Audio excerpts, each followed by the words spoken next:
My wife, who is 29 years old and beautiful, told me she wants to have relationships outside of our marriage. She was very clear about it, and it was easy for me to understand. To start things off, I had planned a fancy dinner at one of our favorite fancy restaurants. I made sure everything was perfect, with nice white tablecloths and a great selection of wine.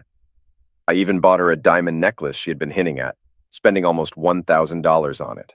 But I didn't know I would soon need to make that money back. During dinner, I could tell she was feeling uneasy. Our usual relaxed conversations had a bit of tension. She seemed distracted, looking around the room like she was searching for something or someone. Normally, when she looked at me, her gaze was steady, but now it wandered without focus. Finally, after we finished the main course and had more wine, she brought up what was on her mind. "Honey, there's something I've been thinking about for a while now, and I think it's time to talk about it." I stopped, carefully putting my wine glass down. What could she be talking about? Her tone had changed, becoming serious like she does when something important is on her mind. I started thinking about what she might say. Was she going to say she was ready to have a baby? We had talked about it before, agreeing to wait until we were more settled in our careers and finances. Well, we'd achieved those goals, and I was excited about the idea of starting a family. But her avoiding eye contact suggested it was something else. Normally, when you talk about starting a family, you're all smiles and can't look away from each other. But that night, something was off. "Honey, we need to talk," Andrea began, a serious look on her face that told me this wasn't just any conversation. "I've been thinking a lot, and this is really important to me," she continued, her voice trembling a bit. "I need to find out more about who I am outside of us. I think it'll help me be a better partner for you in the long run." I was stunned, my mind spinning. "What are you saying?" I asked, trying to keep my voice steady. I leaned forward, trying to catch her eye, but she wouldn't look at me. "I want to see other people, Rob. I want us to be okay with this, to avoid hurting each other down the line." That hit me like a ton of bricks. My heart started pounding and I could feel my face getting hot. "What do you mean by other people?" I demanded, needing her to spell it out for me. My voice was louder now, filled with a mix of disbelief and anger. "Are you talking about dating other men?" She paused, biting her lip. "Yes, that might be part of it," she finally said. The room spun around me. "You're telling me you want to date other men and you expect me to be okay with it?" I couldn't keep the frustration from boiling over. "Andrea, how could you think this is okay?" She reached across the table, trying to grab my hand, but I pulled away. "I love you, Rob. That hasn't changed. I just need to explore this part of me. It's something I have to do." Her words felt like a betrayal, and no matter how calmly she tried to explain, I couldn't wrap my head around it. As we sat there, the noise of the restaurant fading into the background, I realized our lives might never be the same again. "What on earth are you talking about, Andrea?" I couldn't keep the shock out of my voice. "You want to have an affair, and you expect me to just nod and agree while you go off with other men? Jesus Christ!" My words were louder than I intended, and I could feel the stares of other diners burning into us. "Keep your voice down, honey," Andrea hissed. "We don't need the whole place listening in." It hit me then. She'd picked this crowded restaurant on purpose, figuring I wouldn't make a scene in public. She had set me up, and I was completely caught off guard. My stomach turned and I felt sick, like I might throw up everything we'd just eaten. The only thing I could think to ask was, "Why, Andrea? Why other men?" I pressed on, needing answers. "What does explore yourself even mean? Are you saying you want to sleep with other men? Are you leaving me?" She looked at me, her eyes soft but firm. "No, Rob, I'm not leaving you. There are a lot of reasons why I feel I need to do this. Please believe me when I say I love you deeply. You're my soulmate. I see a future with us, growing old and starting a family. But right now, there are things I'm missing, things I need to find out about myself. I'm asking you just for a few months to let me explore this. After that, I'll be all yours again. I promise." Her words were supposed to be reassuring, but they hung in the air between us, heavy and uncertain. Could I really accept this? Could our marriage survive it? The thought tormented me as I sat there, trying to digest what she was asking of me. This had to be the worst thing I could imagine.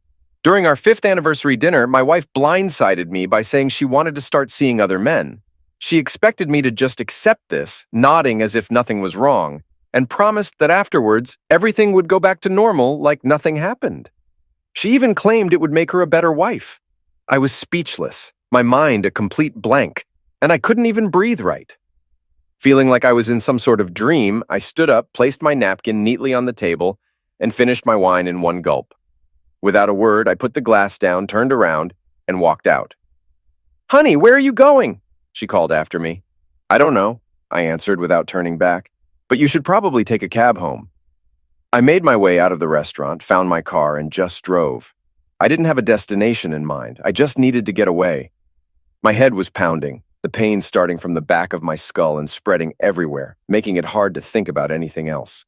I drove aimlessly, lost in the noise of the engine and the blur of the passing streetlights. Time and place didn't matter anymore. The next morning, I woke up in my car, my head pounding and my surroundings unfamiliar. I got out, stretched, and looked around, trying to convince myself last night was just a bad dream. First things first, I desperately needed to use the bathroom and find a huge cup of coffee. I also needed a plan before I could even think about going home. After taking care of business behind a nearby bush, I got back in the car, fired up the engine, and headed out in search of that much-needed coffee. I found a small diner, ordered breakfast with my coffee, and sat down to think things through. Letting my wife have relationships with other men was off the table. It would definitely be the end of our marriage. Despite everything she said last night, I couldn't shake the feeling that she wasn't the woman I thought I married. Maybe she was having some kind of breakdown, dreaming up ideas that were completely out of touch with reality. I'm no psychiatrist, just a guy who's incredibly confused right now. I checked my phone, which I had turned off sometime during the night. Turning it back on, I saw several texts and missed calls from Andrea. She was worried about where I was and how I was doing. Right then, I didn't feel ready to go home or to talk to her, but I knew I couldn't avoid it forever. I decided not to answer her messages just yet. After gulping down several cups of coffee and digging into a hearty breakfast of eggs and bacon, I sketched out a basic plan for what to do next. It was time to deal with the situation waiting for me at home. When I pulled into the driveway, Andrea rushed out the front door, her face filled with worry. "Honey, where were you all night? I was so scared thinking you might have had an accident or something worse," she said, trying to kiss me. I stepped back and said firmly, "Andrea, I need to shower and freshen up. After that, we need to sit down and really talk about this exploring yourself idea you mentioned last night." I walked past her and headed straight to the bedroom to get out of the suit I'd been wearing all night. I took a long, hot shower, using the time to rehearse what I needed to say. Doubts swirled in my mind. I had to figure out if I still had a wife, or if this was her way of saying goodbye. Maybe this was just a test to see how committed I was. Trying to understand what she was thinking was driving me crazy. I loved her. No question. I married her, didn't I?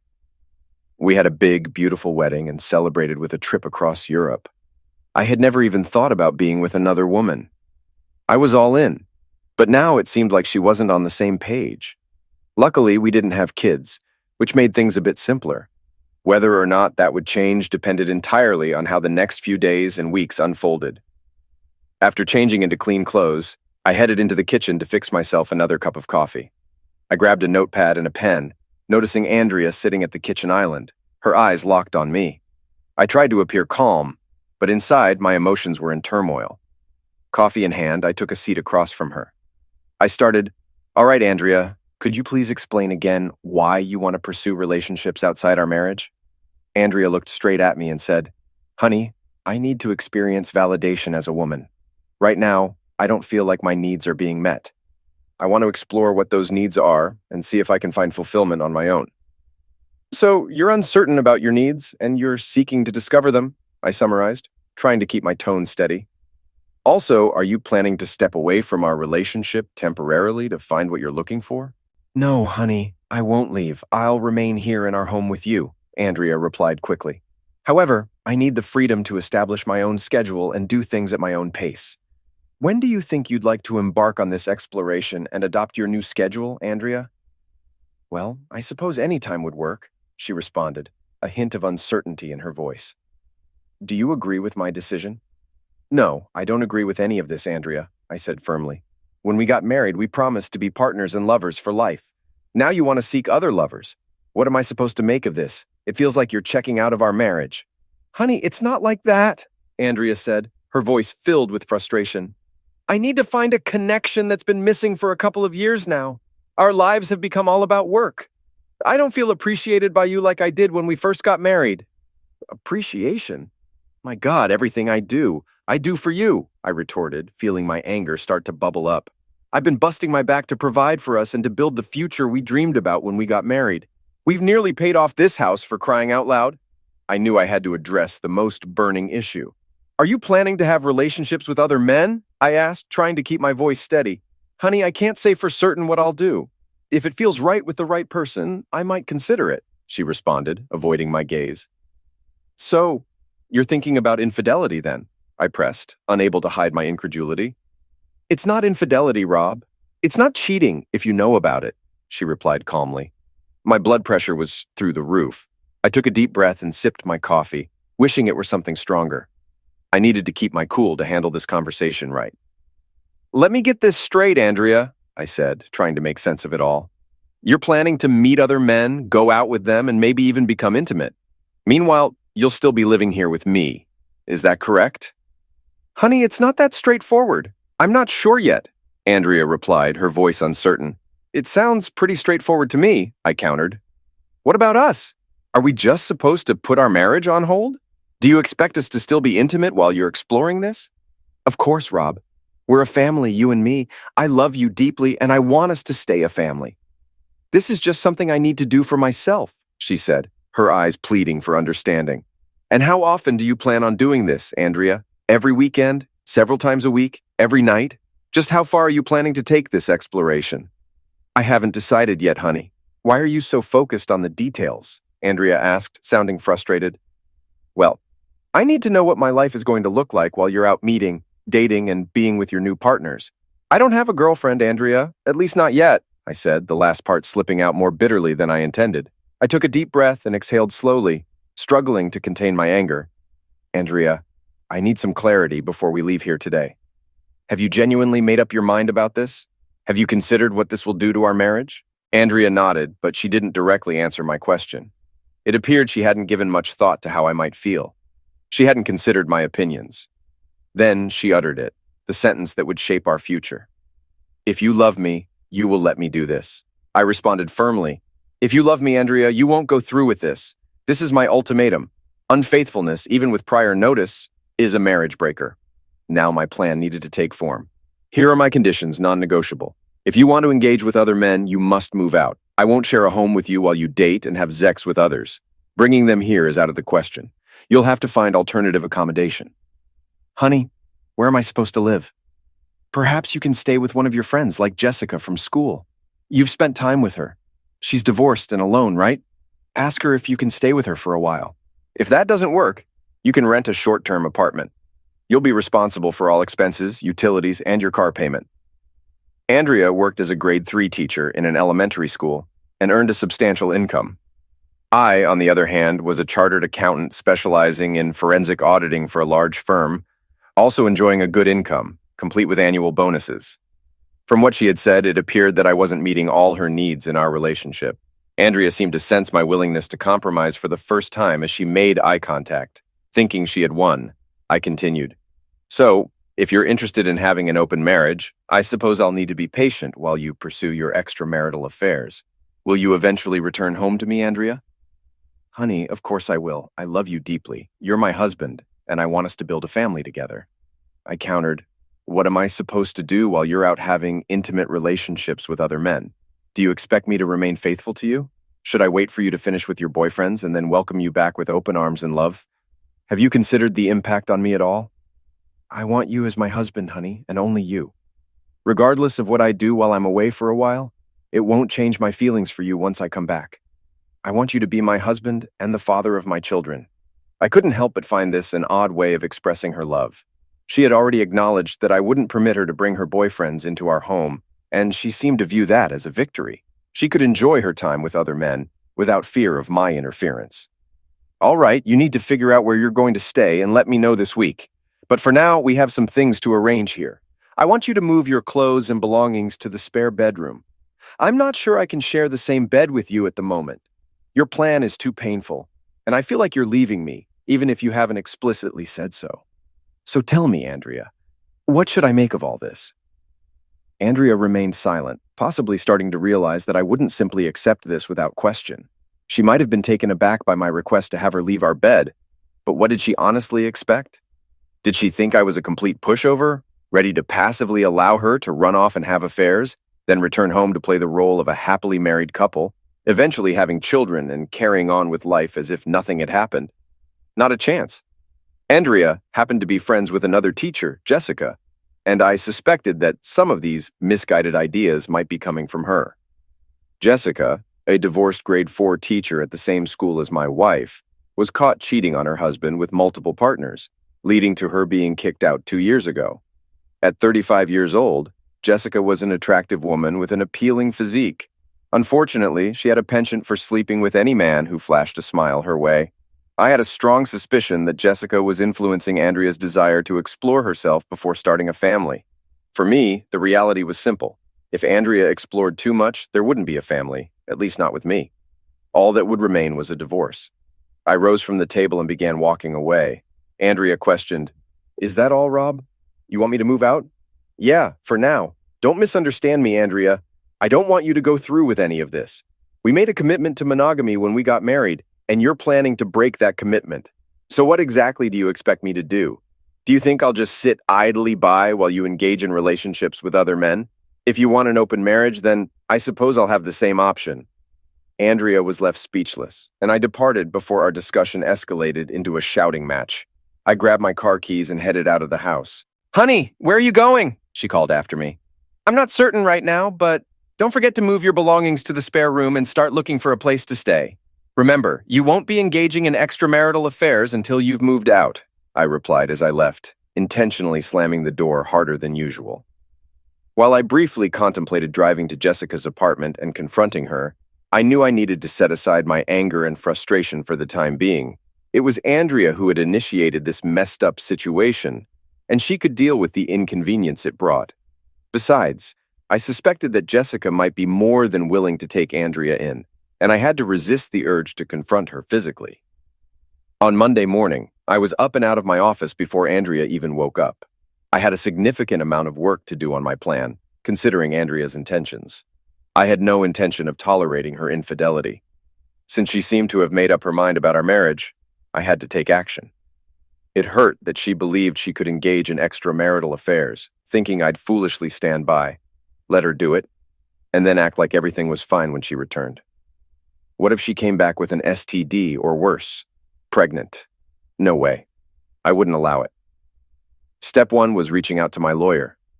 My lawyer happened to be a friend who handled various legal matters, such as real estate and wills. I didn't expect him to handle the divorce directly, but he could provide a referral. He did just that, recommending a competent divorce attorney from his firm. I had a meeting scheduled with her that same afternoon. It was a tough conversation, but my new lawyer was an experienced litigator and well-versed in our state's laws. I didn't want this divorce to become acrimonious. In fact, I was content with a fair 50-50 split of our assets. Neither of us had much when we married, and we'd both worked hard to build a comfortable life together, until now. So, I was willing to divide things evenly. I wasn't completely heartless, and battling over assets would only prolong the divorce process. The assets weren't worth holding on to if it meant dealing with a cheating wife. The necessary paperwork would be prepared and held until I had evidence of my wife's infidelity. Until then, this was just an initial move on my part. The week seemed to drag on. I made an effort to spend as little time at home as possible, going out every evening, mostly to the gym to relieve stress. I noticed that Andrea was spending a lot of time with Jessica. On Thursday, she informed me that she'd be staying with Jessica for a couple of weeks until she found a more suitable place.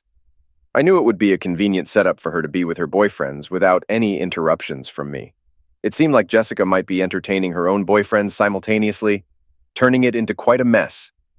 This situation was just incredibly messed up.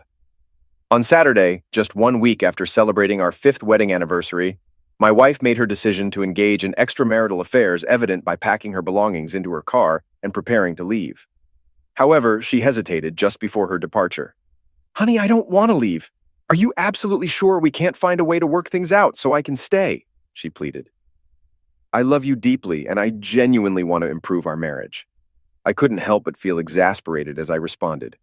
Andrea, if you truly loved me and wanted our marriage to improve, you wouldn't go through with this. I do want you to stay here at home with me, but I cannot condone you being intimate with other men while still being my wife. I love you, but I won't tolerate that. If you won't consider going to marriage counseling to address our issues, I'm not sure what else I can say, so please go. While she loaded her belongings into her car, I went to the hardware store in my own car to purchase new locks for the house. I replaced 3 locks and changed the security code for the garage door opener. Throughout Saturday night and all of Sunday, I remained at home, staring at the walls, hoping that Andrea would come to her senses and return. The following week proved to be exceptionally challenging for me. I visited the gym daily and took up running again in an attempt to alleviate my stress. At times, I found myself sinking into deep depression, yearning to go to Andrea and beg her to come back. Intellectually, I still struggled to comprehend the fact that my wife was leaving me to engage in extramarital affairs while we remained married.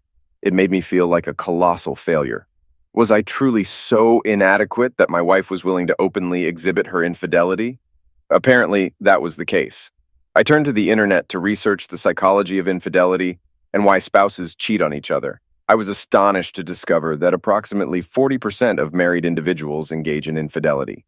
What was even more surprising was that nearly 90% of them choose to stay in their marriages. Often, infidelity is quietly tolerated by the other spouse, especially when children are involved, making it easier for them to accept the unfaithfulness and continue as if it weren't happening. Many wives who cheat claim to still love their husbands and families but seek excitement outside the marriage, something they feel is lacking at home. Many women who engage in affairs express that their homes demand a great deal of effort. The daily grind of maintaining a family, juggling kids' activities, and dealing with mundane chores makes sex and intimacy with their husbands seem dull. They yearn for excitement with a lover who focuses solely on them without immediately discussing kids or errands after sex. Perhaps the key to a successful marriage lies in treating one's wife as if she were having an affair, minus the divorce. Simply enjoy the physical aspect. I contemplated the idea of trying to pick up my wife at the club she and Jessica frequented. People have affairs for various reasons: a lack of sexual satisfaction in the relationship, an absence of passion, or a loss of connection between spouses, sometimes even as retaliation for their partner's infidelity. Some women claim they cheat to salvage their marriages, though I'm skeptical about that.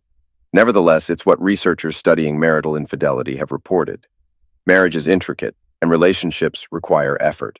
Open marriages, where both spouses consent to having other relationships and sexual partners, seldom survive in the long run. Emotional attachments form, feelings are inevitably hurt, and most couples end up divorcing.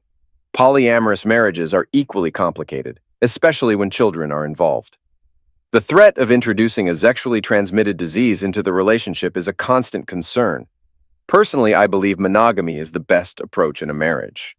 If both partners don't agree with it, they should reconsider their commitment to each other or look for different individuals to be in a relationship with. Did I neglect my wife and push her away? Did I fail to provide her with enough attention while I focused on building a life for us? Was I mistaken?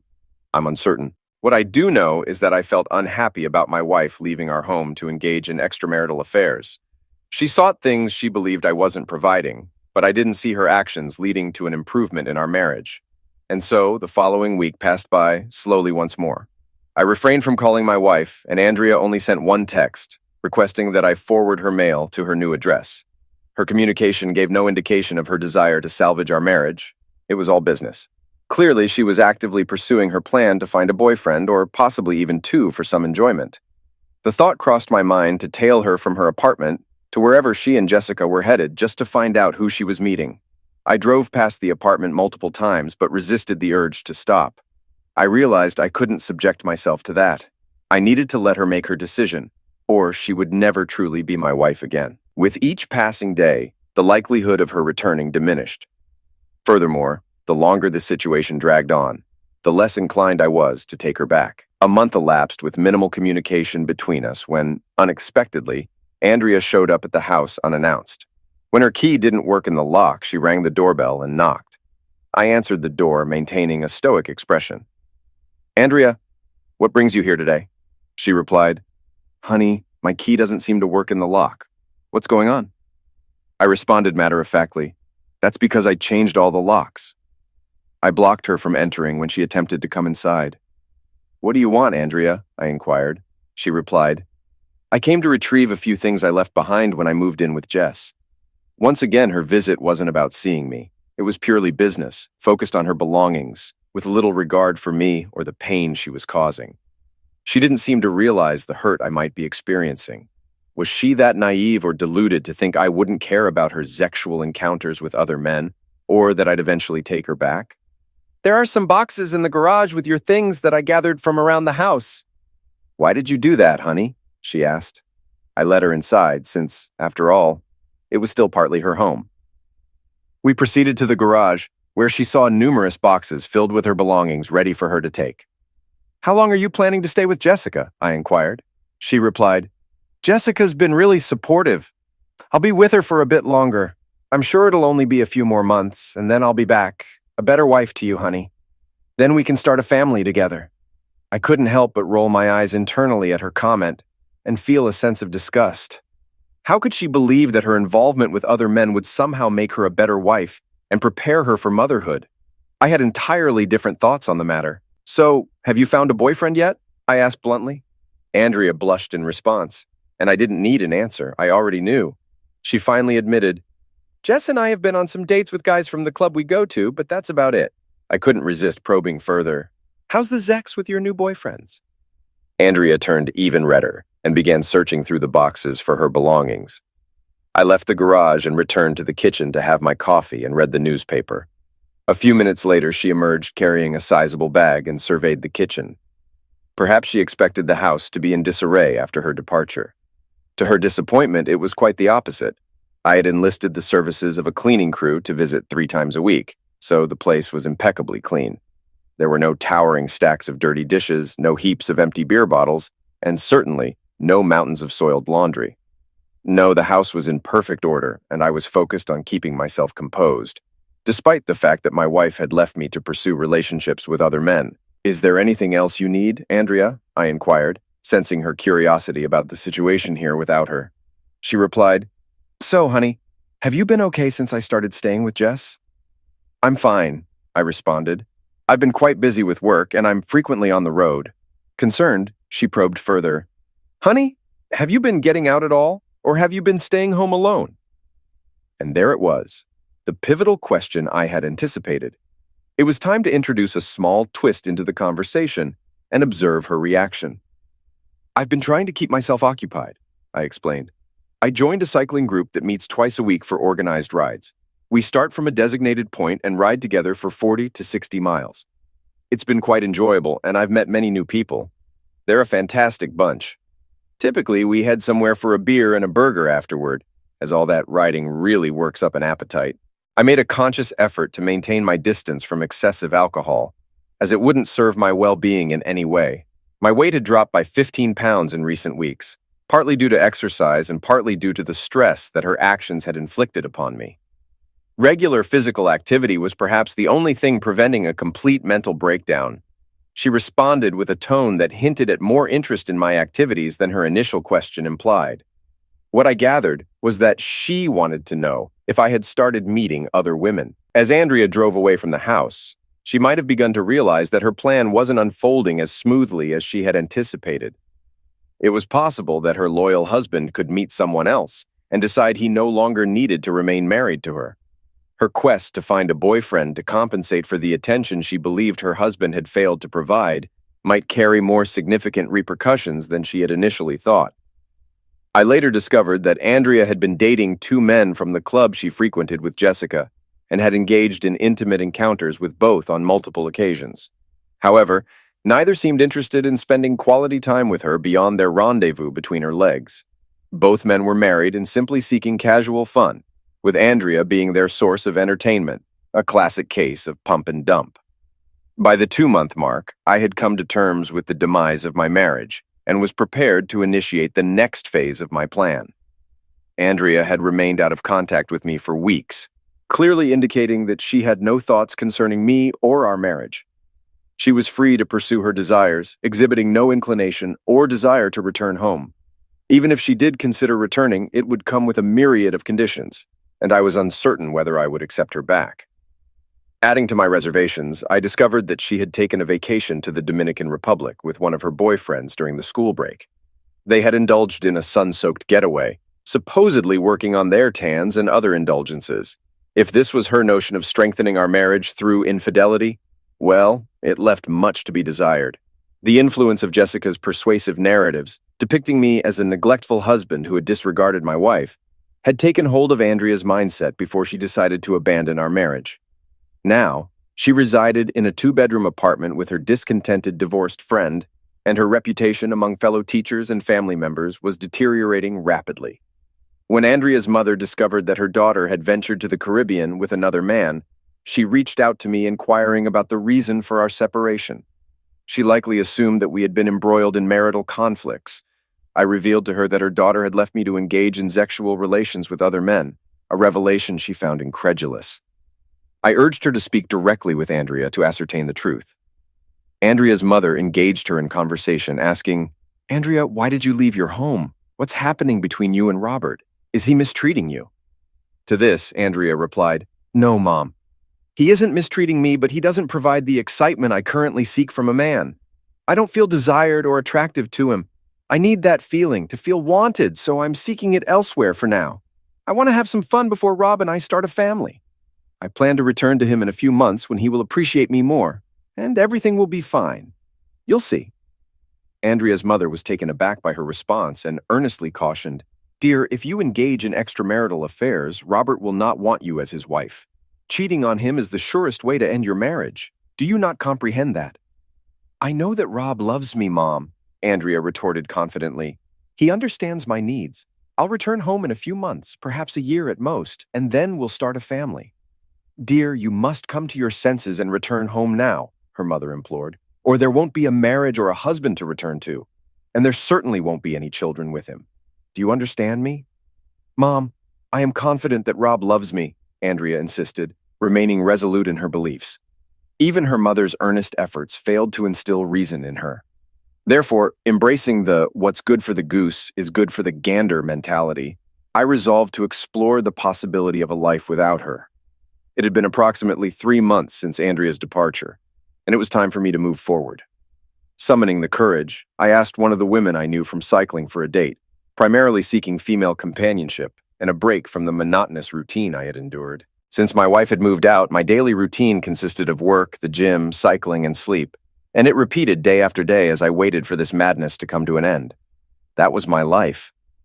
A part of me hoped that Andrea would come to her senses and put an end to this absurdity by returning home. However, that seemed unlikely. I had to confront the reality that she probably wouldn't come back, at least not as the wife I had married or the woman I once knew. It appeared she was savoring her newfound freedom and seeking the excitement and validation as a woman that had been missing from our marriage, echoing the motivations psychologists attribute to married women who cheat on their husbands. So I decided to attempt to arrange a date without coming across as overly desperate or just hitting on someone randomly. That might be too peculiar, I thought. I wanted to become acquainted with the people in my cycling group and have them get to know me before considering inviting one of the women on a date. I wanted it to be a genuine connection, not a pity date.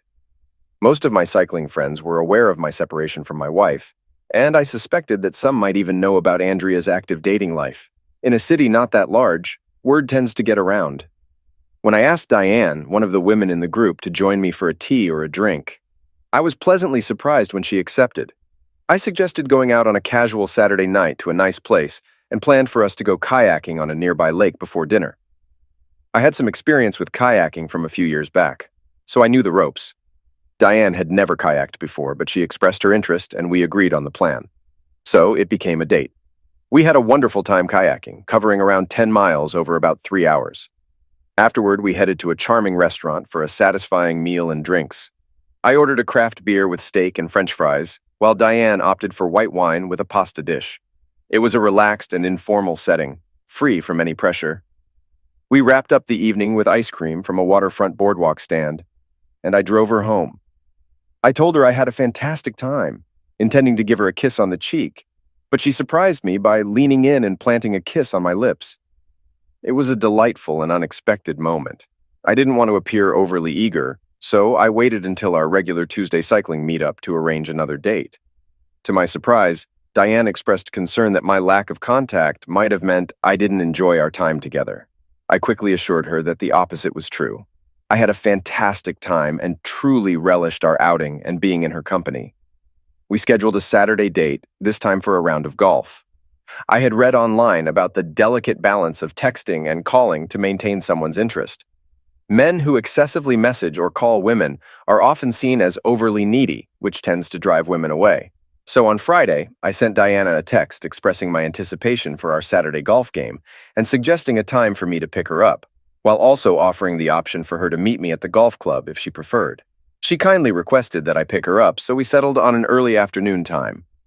Our time on the golf course was a lot of fun, even though neither of us possessed professional-level golf skills. That evening, we had dinner at my place, where we enjoyed a barbecue and a bottle of wine. After our meal, as the night grew late, I prepared to drive her home. However, she took the car keys from my hand, placed them on the kitchen counter, and asked to see the bedroom. The following morning, I woke up beside a stunning woman with her arm draped over my chest. Diane had gorgeous, long, dark hair, captivating green eyes, and flawless skin. A small scar on her chin from a bicycle accident added character to her lovely face.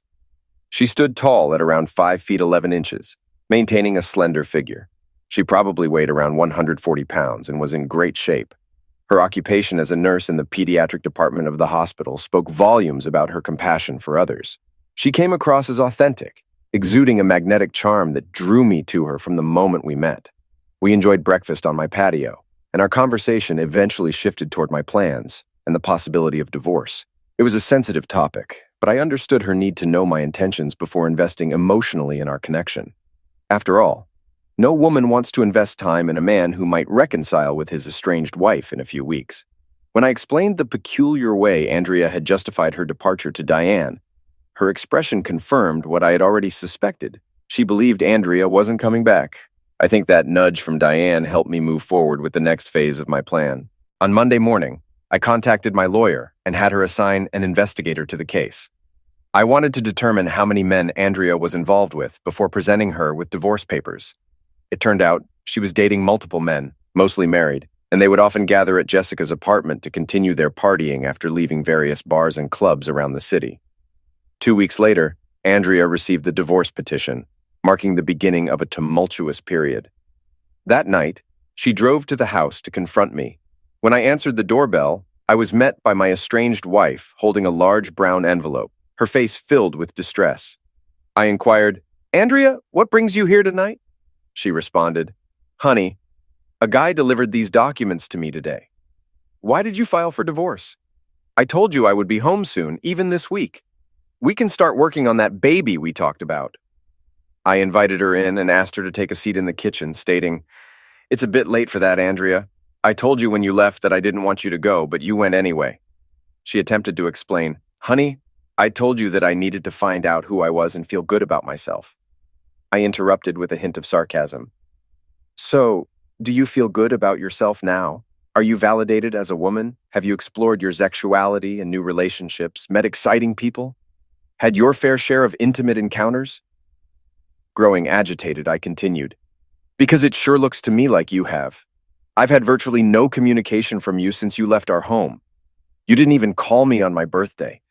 Probably too busy with one of your boyfriends in the Dominican Republic that week. Your mother called me wondering why you didn't even call her on Mother's Day. Have you spent this entire time pursuing physical pleasure?" She pleaded, "Honey, I love you very much, and I realize I may have gone too far. I'm coming home today." I firmly responded, "No, you're not. Honey, what are you talking about? I'm still your wife, and this is still my house. I'm going back to Jess's place to collect my things, and I'll be home in a few hours," I corrected her. "Ah, no, you're not. Did you read through all the documents in that package you received? At the back, there's a judge's order specifying that you cannot come within 500 feet of this house until the divorce is finalized. Technically, you're currently in violation of that court order. I'm not going to make an issue out of it, but you need to leave now, and we can address this matter in court to sort out the details." Andrea was slowly coming to terms with the seriousness of our wedding vows, which included commitments like love, honor, cherish, faithfulness, and the crucial aspect of fidelity. I made it clear to her that this house held no sentimental value for me. If she desired it, that was perfectly fine. It's almost paid off. So my half is approximately worth $150,000. She could have it for that amount. However, if she wasn't willing to pay that sum, we would sell it and split the proceeds from the sale. It was a straightforward arrangement, but for the time being, she was not moving back while I remained in the house. I escorted her to the door, closed and locked it behind her. A month later, we managed to avoid the need for a court appearance and quietly settled our divorce. Andrea received half of our assets, as she was legally entitled to. We sold the house, and I moved on with my life. Andrea resumed her new routine, but I heard from a friend that her school, a charter school, had advised her to keep her personal life more discreet. Apparently, some parents had become aware of her involvement with multiple men in the area and were uncomfortable with her teaching their children, especially among the mothers who were quite outspoken about it in private. It appeared that some of the fathers might have been among her lovers. Subsequently, Andrea was diagnosed with a sexually transmitted disease, not life-threatening, but necessitating a year of abstinence. This was not a significant concern, given that she was already pregnant. It seemed that one of her partners had successfully fathered the child. Andrea's negligence in consistently taking her birth control pill, frequent alcohol consumption, and the absence of condom use were contributing factors. The father remained unidentified, but bore an uncanny resemblance to one of the teachers at her school, a married man. My divorce was officially concluded, and I was free from Andrea. It has been approximately a year since all the turmoil with Andrea began. I purchased a new house, received a promotion at work, and most importantly, Diane and I are now living together. We are excited to announce two things. First, we will be getting married this summer, and second, we are expecting to become parents around Christmas.